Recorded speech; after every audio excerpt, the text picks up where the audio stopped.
All right, Veritas, welcome to our equipping podcast.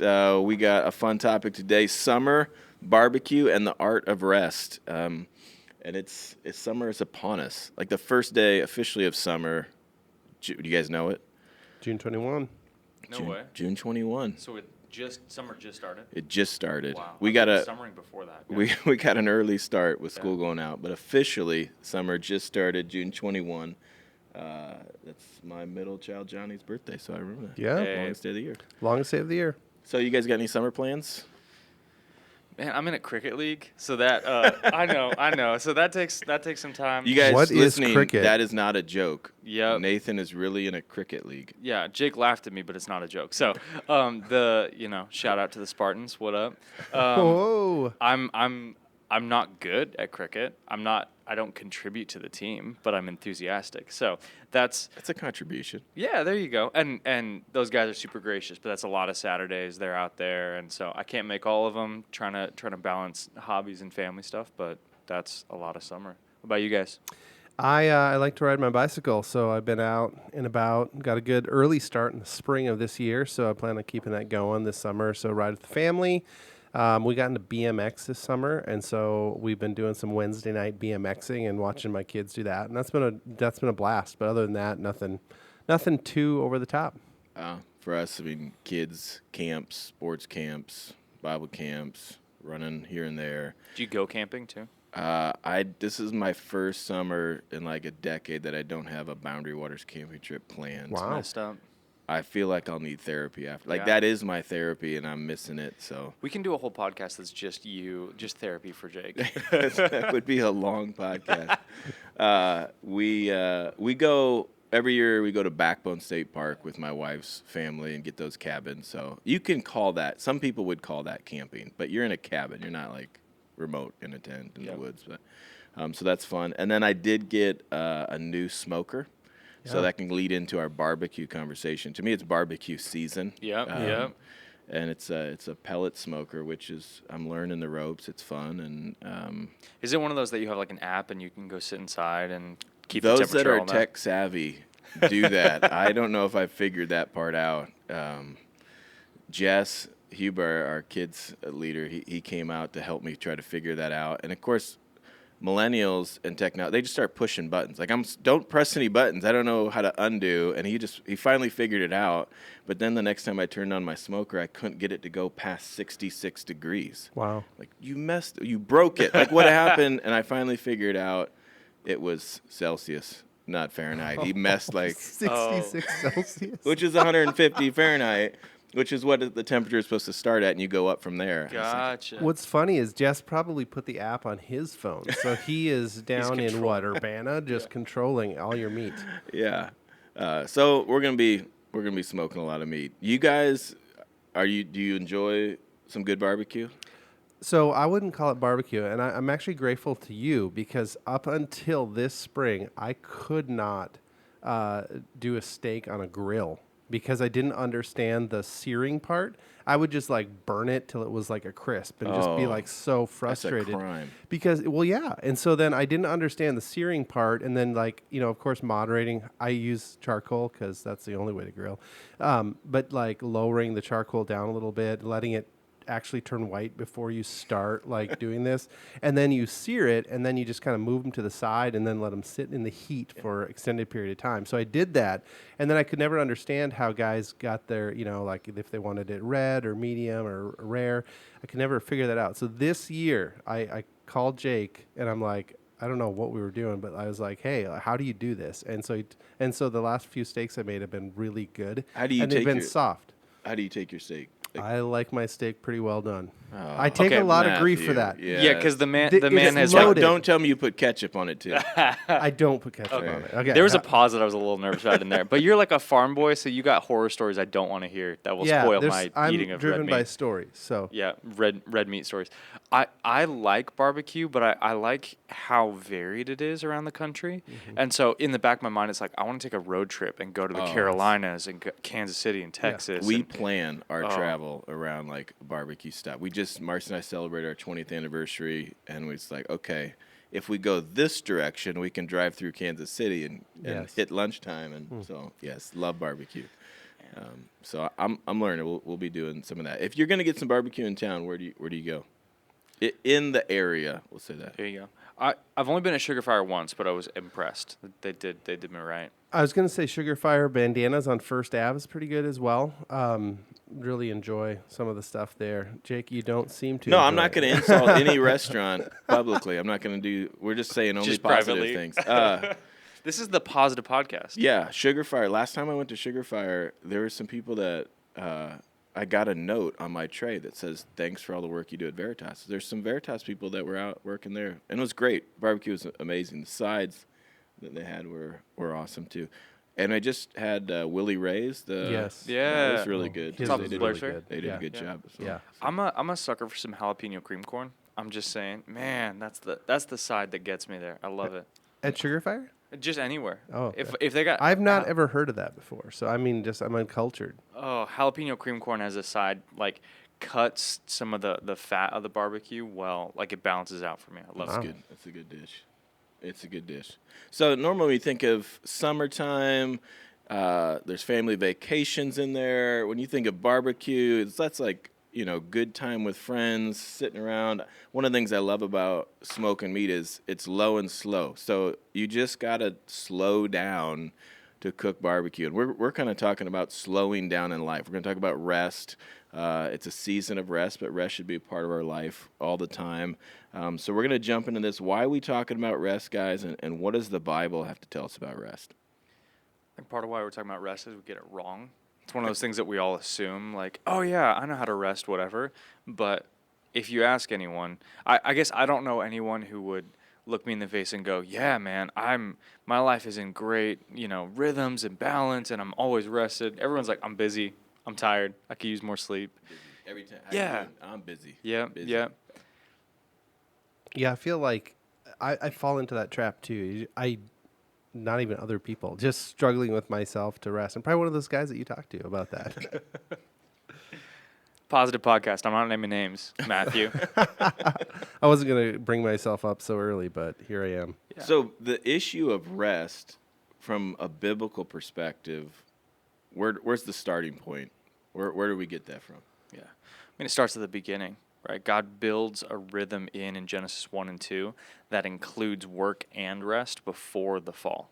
So before sin, before rebellion, before any of that stuff, there's a day God sets aside for using himself as kind of this example, even though he doesn't need a nap or anything. But he goes, hey, it's important enough to me that I'm going to show you need rest. You need this kind of rhythm, 6 days of work and 1 day of resting. And so that helps define it and anchor it for us. It's not just a command that like comes later on that we can kind of, as New Testament people go, yeah, it's a law, whatever. It's like, no, built into the cycle of creation, God says rest is important, valuable, special.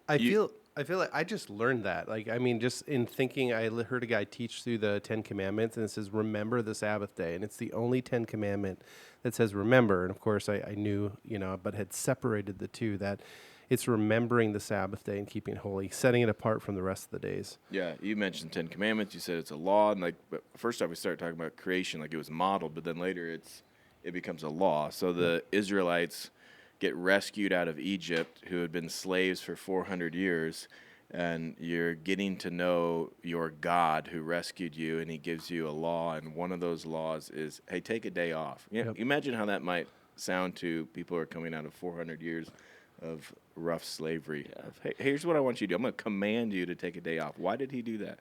Well, and even with that, they had so many material needs of like, you got to get water, you got to cut wood, just basic stuff for survival. And it's like, hey, plan to not do those things on that day. So I think some of it is God demonstrating he's the provider. He's the one that's good enough. He's got it for you. And demonstrate it's not what you can do for God that's important, right? You're not a new kind of like Pharaoh's your king now, and okay, go work for this other king who's going to treat you the same. Like God is going to treat you differently based on his character and how he designed everything to be ordered. So it starts with them having to trust that he is going to provide, right? I'm thinking manna in the wilderness. Yeah. God is going to provide food for you that you just go out and collect, but one day he's not going to do it because he's going to give you enough to stock up, and it's an act of trust. Like, are you going to trust that God's got enough for you so you Well, can chill out?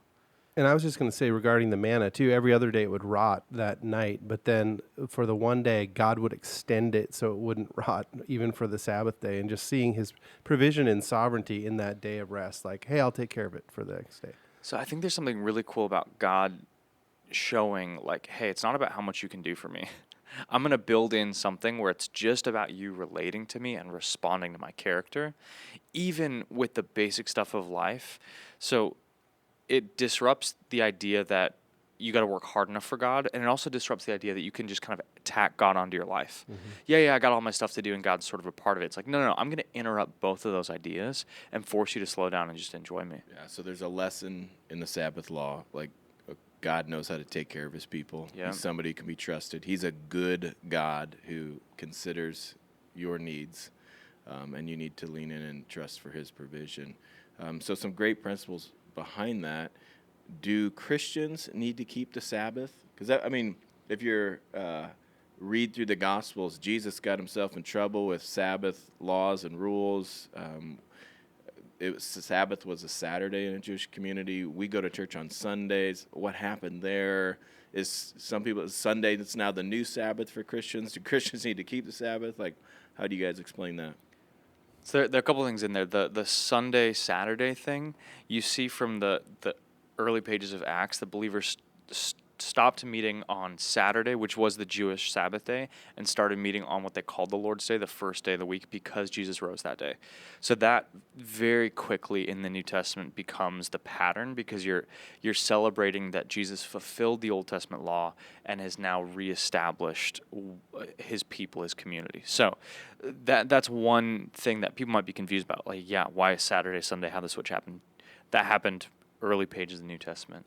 And I think you see it lived out in Jesus' life, just the opportunity for us to have peace. And we'll talk about that a little bit more, but just the reality of, it's clear in our culture that we need rest because people are spinning out all the time, running 24/7, but just the opportunity we have as believers to rest, even in our work. So as far as taking the Sabbath day, and especially taking it as far as some of the Pharisees did with how many steps they would have walked and whether or not they would have, shucked a kernel of wheat, we don't have that kind of stipulations over our Sabbath day in the New Covenant. Yeah, Paul's pretty clear to the church in Rome as he's unpacked the gospel for 11 chapters in the book of Romans, and then in chapter 14 he says, one person esteems one day as better than another, while another esteems all day alike. Each one should be fully convinced in his own mind. The one who observes the day observes it in honor of the Lord. The one who eats in honor of the Lord, since he gives thanks to God, while the one who abstains to honor the Lord and gives thanks to God. So there's part of it where it's like, hey, be convinced in your mind of the best way for you to worship Jesus, but there's also freedom in the Christian community to either hold tightly to a certain day or not, and not judge the other person in light of that, right? So we see that pattern of a tight single-day observance broken up in the New Testament right away, but the heart, the spirit of it is still there, that you're doing this to honor God, and you should live in a rhythm that helps you honor God and steward your life. So you're saying there's a principle of Sabbathing, resting should be a part of a believer's life, but we're not bound to the commandment under the New Covenant. Yep. And you brought up in Colossians, as we were discussing this, Colossians 2, starting in 16, therefore, because of the gospel, because of what Jesus did, let no one pass judgment on you in questions of food or drink, or with regard to a festival or a new moon or a Sabbath. So already it's like, hey, if someone else has a different opinion of how these things work, don't pass judgment on each other. And I was talking, when I was in Salt Company, one of the guys in my D group came from a background where they had a strict Saturday Sabbath observance, and he was processing, now that he's part of Veritas, how do I talk to my family about it? How do I think about this? That reading through this passage was helpful for me because I was judging them.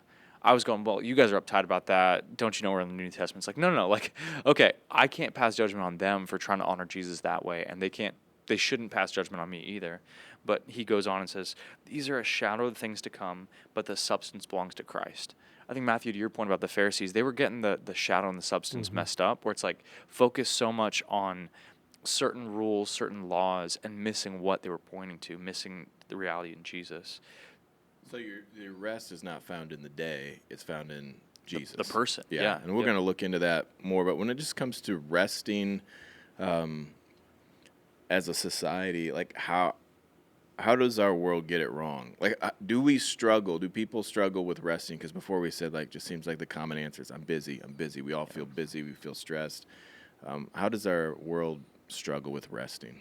I mean, just along the lines that you were just saying, like busyness. I mean, we've got soccer, we've got sports schedules, we've got work we take home. Now that we work at home, we work just 24/7, or we just chip in a couple hours here, send a few emails. And so that ability just to pause and just rest. And I think, you can go into the minutia of it too and say like, well, is having a TV on in the background resting and things along that, or do I have to take a nap and stuff like that too? But the ability to stop, to cease doing anything and just relax. And then there are some who think, like resting is doing my favorite hobby or something along those lines too. And so figuring out stuff along those lines. But I mean, how many people even work on their favorite hobby over the weekend or at some point they just pause and just focus on something they enjoy doing? Yeah, you mentioned emails and stuff. Technology has really impacted our world where your work is not kind of tied to that 9 to 5. I'm home now. It's like in your pocket, every email, every text. So we're more tethered to distraction on maybe an entertainment level, but also you don't get away from work as much. And more and more people are used to not seeing the workday as, here to there. It's I'll do emails when the kids go to bed. I just kind of spread it out. Yeah, I don't know if you guys are kind of nerds like I'm on this, but I read a lot of that kind of productivity and business literature, all this stuff. And there's a big conversation about boundaries and rest happening, not from a Christian perspective, but because the world is recognizing, hey, we've gotten something off and people are burning out because of it. Like there's something that goes against how we were designed in the way that we're trying to squeeze productivity out of every corner. And then our response often when it's like, okay, I can't work right now, I got to do something else. It's like, I'm going to watch Netflix and I'm going to finish this season and I'm going to play this game that I've got these tasks I got to do today for this game. Like there are literally some games where you are just working. Like it's a little bit ridiculous, but people work a full job and then come home and work another job in a video game to earn, resources in some game. Well, and it's interesting that you said work and video game. We need to talk about what work is. And I mean, I suppose they're stressing it. I don't even know how to turn on a video game. But I think with some of the games and the strategizing and stuff along that line, I mean, your mind isn't resting. I mean, you might be having more. It might be more enjoyable than plotting the course for your company, but you're plotting the course for your platoon to get to point B so that you win and dominate. Do you think people know how to rest? I mean, that's where we all desire rest. And one of the interesting things is we have more free time now than any time in history. We have more vacation time now than any time in history. We have the workload is different, but options are more. Like you don't just have 3 stations on your TV. You got 100, and it's stressful and to pick. So you have more stress coming from different directions. It's not where do we go for vacation. We have so many different options, so people feel more stressed in that. And I think we let work leak into the other categories because we don't know how to rest. So it's easier to answer emails because I know what I'm doing there and not tell my company, hey, I'm actually going to be done when I head home to be present and engaged in whatever. Since we don't know how to do that, we just kind of let that bleed over. So I'm thinking someone might be listening and going, I don't have time. I got all this to do. It's like, well, you actually probably could have time, but you've made a series of choices because you didn't know how to use it. The time of day, the clock is a great equalizer. Everybody has 24 hours in a day. Everybody 100 years ago has 24 hours a day. Like that hasn't changed, but how we fill it, how we use it, our stress around it, how we're managing it is different. So you could say you have a lot of time to rest, and maybe you actually take more vacation time than a person 50 years ago would, but we see a lot of restlessness. Yeah. Like it's not, we may have had a lot of vacation, we're still just restless. Like I saw a commercial that was talking about restless leg syndrome. I'm like, are we making stuff up now? Is that a real thing? And somebody's listening probably has restless leg syndrome. As a cyclist, it is a real thing. We're not Sometimes doctors. your legs just but keep you're like going. sitting, but how would you explain restless leg syndrome then? I mean, I think it plays out like when so for me, like if you go on a long ride and then about 2 a.m. your legs are still riding, and so your sheets are everywhere. You just can't relax. You can't relax. Your Yeah. legs are just needing to move. And this is so with ache. our mind, it's like I can't shut my mind off at home. It's still going, Yeah. or my stress still, like I'm not able to relax. But- what's the sin underneath that? I think going back, but the issue is too, like, so my legs can't relax, but my mind can't relax. Like, how many people are struggling with like shutting their mind down at night? And you might have, so you've got the pressures of work, and you've got the emails, and you've got the decisions that need to be made. But then on top of that, you've got your family decisions and your life decisions. And so, like, I think driving that is a key thing to dig into and really start wrestling with. Totally. And this is where I want to go pastor mode on this, like, and say, well, what's the sin underneath that? Or maybe people are uncomfortable putting it that way, but like, what does that struggle reveal about our heart in those moments? Yeah, I think so. We just had a book discussion from Everyday Church, right? I think there are different sins underneath it that are exhibiting similar results. So the sin might be, hey, I don't actually trust that God's in control. I don't trust He's big enough to handle my issues. And so if I don't work, what's going to happen? Mm-hmm. If I don't answer these emails, what's going to happen? You know. So you're not trusting God to provide. Yep. Okay.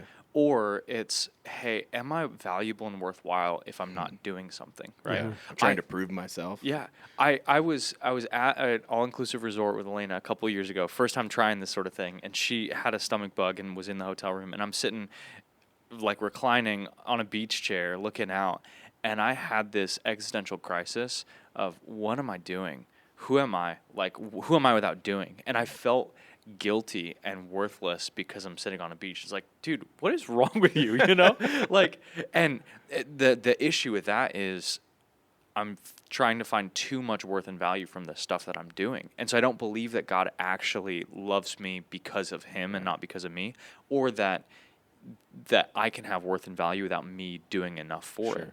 I think along the same lines, I come out of the farm background, construction background. So after a day of true work, I'm all dirty and all this stuff too. And then switching into working at a church, serving at a church, and just coming home clean, and my muscles aren't tired and all that stuff too. And then you're shifting into people work, and so you're trying to like help people or minister to people, disciple people, and you're like, I want more, I want it faster, and that lack of trust. For me, some of the self-image stuff, like what does my wife think about me? What does my dad think about me? What do my old friends think about me? What do my new friends think about me? And some of that image and just that concern for the perception of other people. I also think we can not rest because there are certain issues, problems, relationships in our lives that we don't know how to deal with. And it's when we rest, we slow down and realize, oh, there's some stuff where I need help that's beyond me. And it's easier to stay busy and do something else than figure out, hey, my marriage is there something off? I'll just go do a project or work on something rather than actually go to the space where I might have to pray and depend on God and deal with the uncomfortable. That's interesting because in that sense, not resting is saying like, I need the distraction. Because if I stop, I have to deal with who I am, my junk, my situation. So I'd rather just stay busy. Yeah, or you're saying you're restless because of your worry and your anxiety, which is sinful. You're restless because you're trying to work to prove yourself, which is sinful, and seeing not your value in Christ. So even the idea of saying restlessness just isn't a problem, it's connected to a sin problem that's deeper, that we need to get to the heart of that. And the gospel in Christ answers that, provides rest. And we'll see that in a little bit. But before we get there, what's the difference between like rest and just relaxing or vacationing or just not working? I think the result shows you which one is which, right? Because they like you come back from a vacation, you need a vacation from your exactly. vacation. Yep. And two people might do the same activity and one's relaxing and one's resting. So that can be tough because it's like for Matthew, riding a bike might actually be a way where he's engaging with God, which is the heart of rest, right? Enjoying God and His creation. Like it's directed towards Him. For someone else, you might be so concerned with your body image that you have to be on a bike. And so you're not actually resting. You're doing another form of work. or even relaxing. Like if you're on the bike so that you can go to the 5 bars along the route and just get smashed so you can barely ride your bike because it's relaxing with my friends, right? That's not true rest, you know. So you could look at the same activity and have a different heart posture, a different goal, and have totally different results from it. Yeah, I define relaxing as superficial. It rests your muscles, maybe even a little bit of your mind, but resting is resting your muscles, your mind, your heart, just getting to the deepest level of peace. And I think society is getting onto that in that, they talk about. I just read an article last week where they talked about spending 15 minutes in solace and quiet, and they often tie it in with yoga and things along that line too, and they consider it emptying the mind, whereas rest for a Christian is filling the mind with the bigness of God, like setting my mind on Christ. And in that, I remember, like, God will take care of my situations. If my job fires me, God will provide for my needs or provide a new job, or if people struggle with my image, I know I'm created in the image of God. And so that really ministers to your heart as you spend, an hour, as you spend 2 hours, as you maybe spend a day just resting and focusing and refocusing. So you can be a sluggard, as the Proverbs put it, and be restless. Yeah. And you can be a workaholic and be restless. Like, it's a deeper issue than that. So how do we get rest? I think there's a root, and then from there's practices to get back to the root. So the true rest we find is found in Jesus. And yeah, you're listening to a church podcast. We went to Jesus. I'm sorry, guys, but as a church, we're going to go through Hebrews coming up, and Hebrews, the author of Hebrews spends so long looking at Old Testament people or laws or whatever, and showing us, kind of giving us this beautiful Bible study of how that actually finds its fulfillment in Jesus. So in Hebrews 2, he's talking about this idea of the promised land and also a little bit of the Sabbath in there. And he says, hey, people fail to enter rest. Like in Hebrews 4:1, he uses that language. Let us fear lest any of you should seem to have failed to reach it, this rest, this promised land. Verse 2, for good news came to us just as them, but the message they heard did not benefit them because they were not united by faith with those who listen. For we who have believed enter the rest. So the people that believe enter the rest. As he has said, as I swore in my wrath, they shall not enter my rest, although his works were finished from the foundation of the world. God talks about the seventh day as a picture of connecting to him, and the way we connect to him is through Jesus. So if you want to enter the rest of God, you go through Jesus. Like he says, Matthew 11, 28. I think it is Matthew 11:28, where come to me, all who are weary and heavy burden, and I will give you rest. Right, and then he goes into like the yoke and the burden. Like, hey, there's work involved in this, but there's rest. Yeah, like I'm calling you to follow me. There's going to be some challenges, but there's rest. So it's like rest is deeper than just not exerting energy. It's an inner rest and peace that Jesus is calling us to. Yeah, rest is a person, and we practice things that help us connect with the person. And that might be different for different ones of us, right? Maybe you've heard, if you work with your hands, rest with your mind. If you work with your mind, rest with your hands. So for you, Jake, you work with your mind. You're writing sermons, meeting people, whatever. It's restful for you to go and paddle a canoe and set up a camp. And those things help you connect with Jesus and enjoy him. I mean, similar for me, like standing out in a field with cricket, or like running and chasing a ball. I enjoy God because I'm out in creation in ways that I'm not normally when I'm meeting with somebody. Those things help. I think similar with you, Matthew, getting on a bike going out and using your body because you're working with your mind.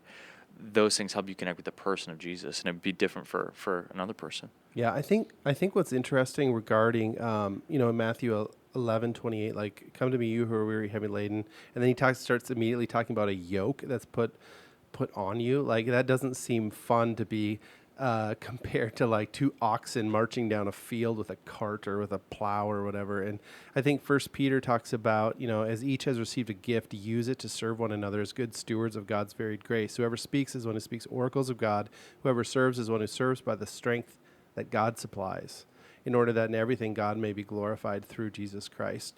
And just realizing that as we serve Christ, it is restful as we work, as we bear the yoke, because our strength in that comes from Christ. And so while the world is sweating its way through the workday, we're on a mission field as everyday missionaries trying to serve the Lord in that. And while we have to get the documents written and printed, we're on a mission. And so doing it with the strength that God supplies. And then as we trust God through those everyday minutia things, we can come into a weekend or a time gap and just be at peace because we've let the Lord do the work through us. Yeah, when you mentioned that passage in Hebrews 4:3, and we enter the rest by believing, and earlier we talked about some of the sin beneath our restlessness of coming back to, like, what am I not believing that's leading to my restlessness? Like, if I'm not at rest because I feel like I have to work to prove myself. Okay, I'm not believing that God is sufficient and enough, and his acceptance of me is by grace. Or if I'm not at rest because I'm worried, it's like, okay, then I'm not believing that God is trustworthy and he can handle this and he's sovereign. So I'd like to be able to come back. If we enter rest through believing and we're restless, we need to not say, like, I need some time off. We need to say, what am I not believing? And then actually find rest in the truth of the gospel. So how do you guys practically pursue rest? I think it takes, the way I've talked about it before is it takes time and it takes tools. You got to set aside some time and fight for that time and then try out different tools and see what works. So I really struggled with not having hobbies because before I was in ministry, I liked to meet with people and talk about Jesus and read books. And then I got into ministry and my job became meet with people and talk about Jesus and read books, and so the things that used to be restful and relaxing became work. And so having to find some things like sailing, using my body, enjoying creation, I can remember times where I was out on the water and just had this wild sense of, like, God, you're big and you're beautiful and you're good. I can remember those feelings because that was one of the things I tried and found that for me. Or standing in a field Monday night, I'm just, fetching balls, but, like, the sun is shining, the wind is blowing, like, God, you're so big, you made all of this. And I'm hanging out with guys that speak a different language and have a different culture, and you made them too. And so those things refresh me. Or getting to spend time with my family, like being in the backyard. My wife really getting into gardening now, and just watching my little girl run around the yard and chasing after her. Like, those things right now have been good tools for me to rest and enjoy God. I think for myself, I mean, I'm probably the guilty party here. I feel like deeply convicted that I don't rest well.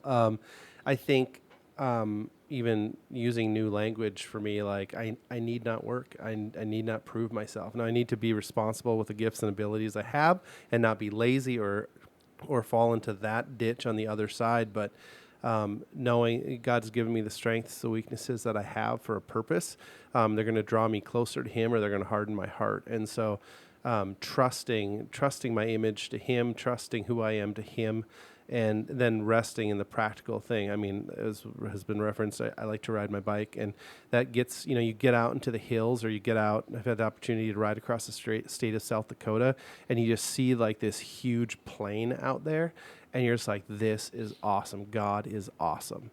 And just resting in just that power and supremacy and awe. I like how you said I got the opportunity to ride across South Dakota. For most of us, that would be a punishment, but you're like that. I mean, because that's good for you. Like, that does something good for you. If someone's like, "Hey, you got to ride across South Dakota," I'd be like, "Oh Lord, what have I done? Like, this is purgatory. I don't believe in purgatory, but this must be it." But one of the things that came out of both of you guys' answer is your interest, whether it's sailing or cricket or biking. But on top of that, you were in situations that assisted you in the truths that you needed to believe. I'm out in this water and I'm taking in the marvel of God and how big and how great he is. I'm seeing God in the scenery and his creation. So it's like finding rest. It's like, where can I position myself to reinforce the truths of God? Maybe that is a night with friends and family. Maybe that's out in the Boundary Waters, sitting on a lake, watching the sunset. Like, or we can't always just get away to do those. Maybe it's on your back porch and you shut the TV off, you put your phone away, and you contemplate the truths that need to be reinforced that rest your soul. I just want people to know it's greater than time off. It's greater than vacation. It could be the 10 minutes before you go to bed, to actively dwell on the truths, because we enter rest through believing. Right. So it's like, what do I need to reinforce the beliefs that give me rest? And Augustine, in his confession, said, "My soul was restless till it found its rest in you, Lord." Like, if you're feeling restless, yeah, again, the answer is not some place on a map or, some hobby or whatever, because you can do your hobby and still be restless, but you find your rest in the Lord. And Christians so I'm quoting someone from, the 300s, like Christians have been thinking through this and working on this since the creation of the world. I was going to say something mind-blowing, and then you brought up Augustine, so I'll just reduce my comment here. But I find it interesting, like, when you rest on a porch, and this is just re-emphasizing what we've been saying, like, light the bonfire, and then just leave the fire alone, too. Like, just let it burn. I go to the beach with my family. I'm not necessarily a beach person. I'm more of a mountains, woodsy guy. But, like, I'd go to the beach, and I'd build sandcastles for 4 hours. Like, stop. Just stop building sandcastles. Like sit and just be in awe, like rest your body, rest your muscles, rest your mind, like reflect on the greatness of God. And you can see the greatness of God in your backyard. You get into your backyard and you might sit there and you're annoyed that the grass grows every time it rains. I got to mow again. But like all that grass is like taking in sunlight and growing. Like that is ridiculous. Like just be in awe for a minute as your phone is gone, as your emails are gone, as you watch the fire. Like be in awe, like in your backyard, of who God is, and just rest that He cares about every strand of grass in your yard. Yeah. Veritas, here's a couple resources if you want to kind of further read up on this. There's a couple books in the last few years that I've read that have been helpful in this area. One is The Common Rule, Habits of Purpose for an Age of Distraction. It was a really practical and given some helps on how to have more intentionality in your life with rest. The other one was The Ruthless Elimination of Hurry, John Mark Comer. Another similar book on just some rhythms and disciplines in our life that cater to a life more of rest. But it's more than just vacation. And church, we hope that the people of Veritas rest well, and not that you vacation a lot, but that you are energized and you have a peace and a contentment because of the amazing truths of the gospel. So we love you, and rest well. Hope you have a great summer.